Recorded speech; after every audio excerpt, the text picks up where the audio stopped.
Good morning, everyone. My name is Laurence Pujol. I'm product manager at Radiall company. Radiall is a French 60-year-old company designing and manufacturing interconnect solutions. We are a family company, but we are also a global company with facilities in France, of course, but also in United States, China, India, Mexico. And today I will speak about how to set efficient inside-the-box optical links for harsh environments. So why optical links and why inside the box? Let's take an example of a data processing unit, for instance. For the last decades, this type of system have to deal with more and more data streams coming from more and more distributed sensors and cameras. So especially if this type of processing units have to deal with real-time information, have to provide real-time information, complex information to an end user that can be either a human or another systems. This computing system will have to deal with huge stream of data coming from cameras, working in different wavelengths, for instance, but also in combination with a LiDAR or radar or whatever. And then we have to process this information in a very quick way in order to decrease the latency of the overall systems.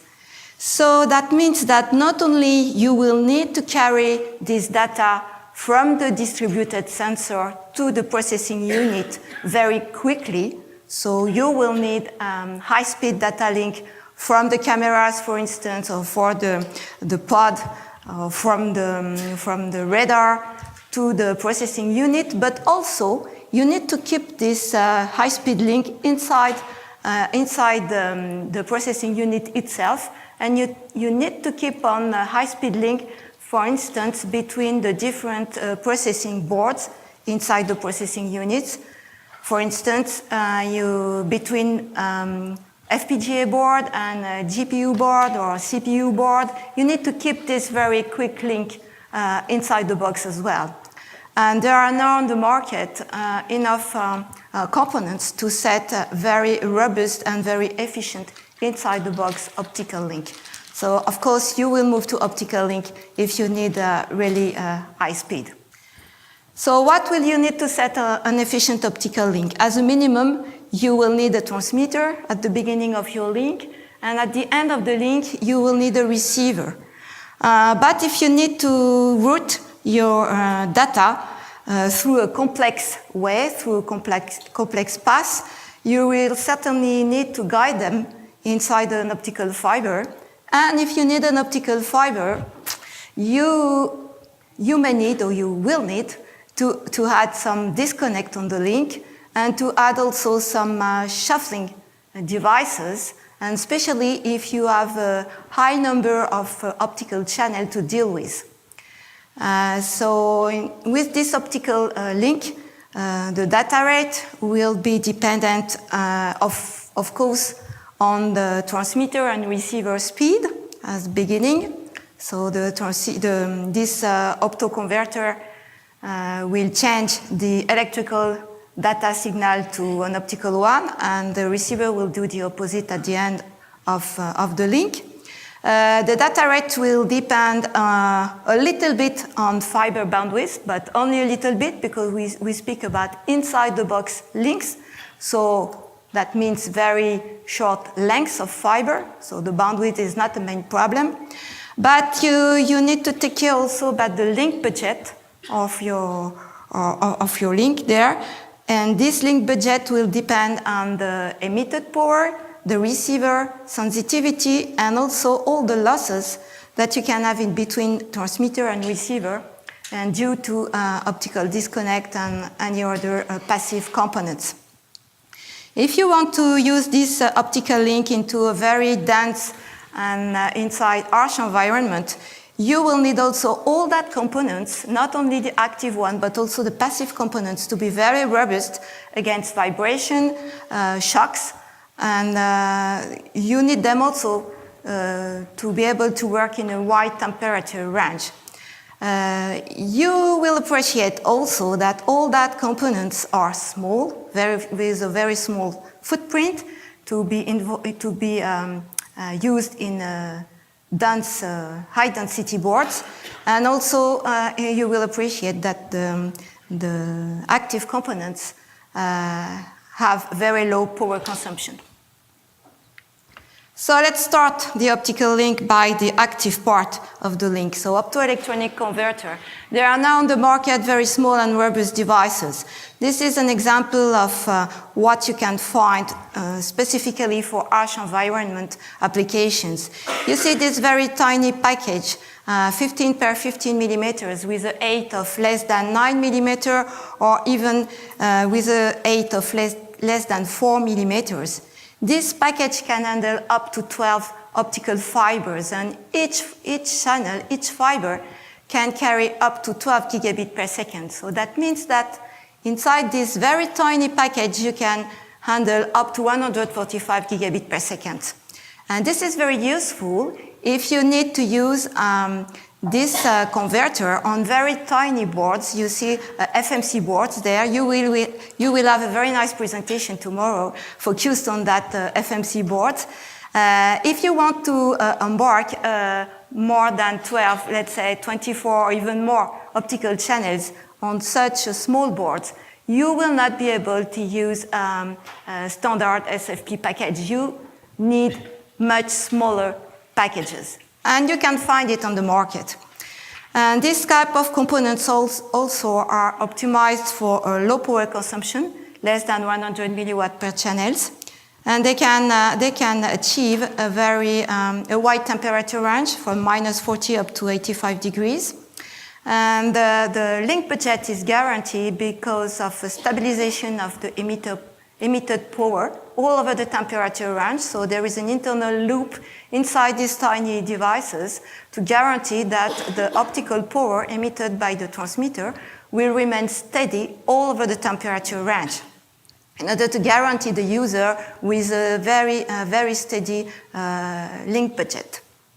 And for those who are familiar with that reference, these type of components are comply with the A-rank standard, that is avionics standards. And it's not new components because we sell them for more than 10 years now, and especially for civilian and military avionics. So as I said, the minimum you can do to set an optical link is to have an emitter and a receiver. So the former devices ended with optical fibers, but there exists also some other way to set an optical link. Very simply, thanks to use an emitter on one board, for instance, and a receiver on the next one. And then the optical beam will cross the air in a contactless free space way. So this type of components can run up to 5 gigabit per second. Could be very useful if you cannot afford to load more your back plane or your back board. They are very often full of tracks and optical fibers, and if you need only to add one more link, it could be useful not to go through this back plane and to set a direct link between two boards. So this is another way to do that, with or without fiber. Both are possible. And then if you go on fibers, it means that you have to deal with a high number of channels, and you will need to route them very carefully. First, because optical fiber can be fragile, so you need to use specific components to fan out or to shuffle your channels. You need to use robust components able to run inside a very dangerous environment for the fibers. I mean dangerous because boards are full of hot and sharp edge components, and you need to protect the fiber very carefully to be able to deal with that on a long-term, for long-term working. For shuffling devices, there is something that are rising for the last years is optical flex. We have customers who have to handle with more than 100 optical fibers in very tiny enclosure. So optical flex is really a good way to shuffle your channels in a clean and safe arrangement, I would say. So this is something that exists also and comply with the harsh environment. So more and more use in embedded systems. If you have, I would say, more than 20 or even more, yes, more than 20 or 30 channels, it's a good way to route all the optical channels. So optical contact and connectors, there are also available components, and they are available either for single channel contacts or for 12 channel contacts. So you can choose to handle your fiber one per one or by pack of 12, I would say. Just to have a look to this example there. On this picture here, you see a transceiver with a pair of optical fibers. So there is one TX and one RX devices. And this fiber ends with a single fiber contact and go into a specific insert into a 38999 connector. And you have the same kind of connector here, the 38999, but set with one single contact handling 12 fiber in one contact. This contact fits a size 8 quadrax cavity. So you can choose either to route your fiber per 12 or to split them from the beginning or later on to single channels. So there are a wide range of optical interconnect solutions for that and for both solutions. So as an example of what kind of architecture you can have for inside the box of optical links, you see on the upper picture there, you start with the multi-channel transceivers, ending with a ribbon of 12 fibers, and then you can set mid-board disconnect. So this is a toolless disconnect. You disconnect the 12 fiber altogether. And then you can carry on with this 12 fiber ribbon up to the front panel of your enclosure, thanks to this 12 channels connector, 12 channels contact setting, again, here in the circular connector. That can be set into some other kind of connectors, rectangulars, or many other type of connectors. But on the example is a circular connector. It is widely used for military applications. And the other way to do that, the second example there, you start also with a multi-channel transceiver with a 12-channel fiber, and then in that configuration, you go to a edge-board disconnect. Let's imagine that your transceiver is on a plug-in board, and you want to connect it to the back panel of the enclosure of the system. You can do that. There is also a disconnect for that. Then again, you can set if you need a mid-board disconnect. And then you can use a fan-out in order to go to your front panel connector with a single point contact. Then you will be able to route your fiber individually outside the box. So all the architecture are possible. You can imagine what you want around that, depending on your system. So what we see as a trend for tomorrow, we are asked to develop quicker components and smaller size components, both for active and passive components. People request small footprint components because, as I said, they may need more than 100 fibers, 100 optical links in one system. So they need each links to be very small, and each devices, and especially the active devices, the optoelectronic converter, to be as small as possible.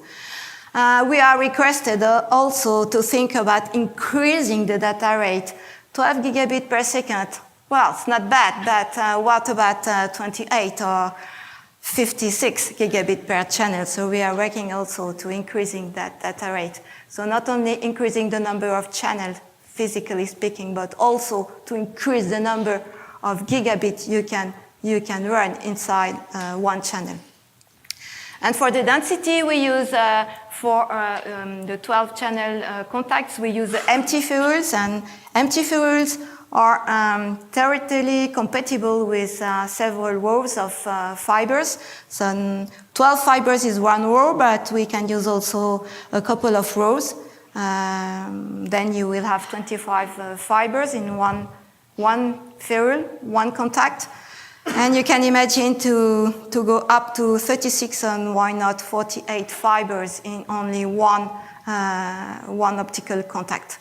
So it can be interesting depending on the architecture. It can be also a drawback. It depends on the architecture of the customer, but it's a way we are working on. And we are also requested to work on complex shuffling components due to the increase of the number of channels. So optical flex, as I said, but optical fan-out and handling more than 12 channels up to 24 again. So really, the footprint is a main point, but we have also to think about the installation time. It needs to be easy to use this optical link. So all the disconnect need to be easy to handle. If there are toolless, it's better. They have to be tiny, toolless, and well, this is all the tracks we are working on for these links. And globally, we need to improve the total cost of ownership for this link by optimizing the number of disconnect and being as close as possible from the basic needs of your customers, to help them to define if they need to keep a pack of 12 there and to fan out here the optical fibers and then to use this type of shuffling devices or this type or whatever. These links have to be thought as a whole, not only to pick components at random, but to think as a whole, to be easy to use and to be efficient in terms of cost and also technically efficient, I would say.